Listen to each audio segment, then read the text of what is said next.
ময়মনসিংহের ভালুকায় ধর্ম নিয়ে কটূক্তির অভিযোগ তুলে পোশাককর্মী দীপুচন্দ্র দাসকে হত্যার ঘটনায় গ্রেপ্তার ১২ জনকে সোমবার দুপুরে কড়া নিরাপত্তায় আনা হয় আদালতে। মামলার তদন্তকারী কর্মকর্তা সব আসামির ৫ দিনের রিমান্ড চাইলে ৩ দিনের রিমান্ড মঞ্জুর করা হয়। এই ১২ জন আসামির প্রত্যেকের ৫ দিন করে রিমান্ডের জন্য আবেদন করেন।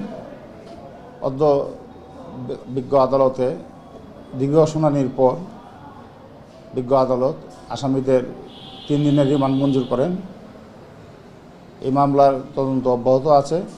এদিকে দীপুকে নির্মমভাবে হত্যার প্রতিবাদে মানববন্ধন ও বিক্ষোভ সমাবেশ হয়েছে। এ সময় হত্যায় জড়িতদের দ্রুত গ্রেপ্তার ও শাস্তির দাবি জানানো হয়। মানুষকে মারতে পারে না, যারা উগ্রবাদী তাদের একটা পরিচয়, তারাও মানুষ। দীপু দাসের বাচ্চাটার জন্য যেন এদেশে সরকার কিছু করে, এটাই আমাদের দাবি। সন্ত্রাসীদের এবং হত্যাকারীদের সঠিক বিচার এবং ফাঁসি চাই আমরা। এদিকে তারাকান্দায় গ্রামের বাড়িতে নিহত দীপুর পরিবারের সাথে দেখা করে বিচার নিশ্চিতের আশ্বাস প্রশাসনের।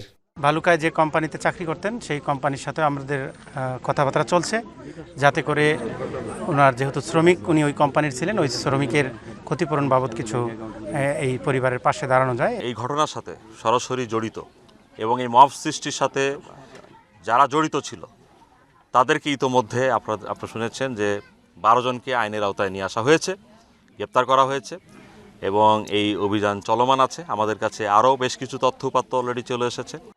গত ১৮ ডিসেম্বর রাতে ধর্ম নিয়ে কটূক্তির অভিযোগ তুলে দীপু দাসকে গণপিটুনি দিয়ে হত্যার পর মরদেহে আগুন দেয় উত্তেজিত জনতা। হারুনুর রশিদ, এখন, ময়মনসিংহ।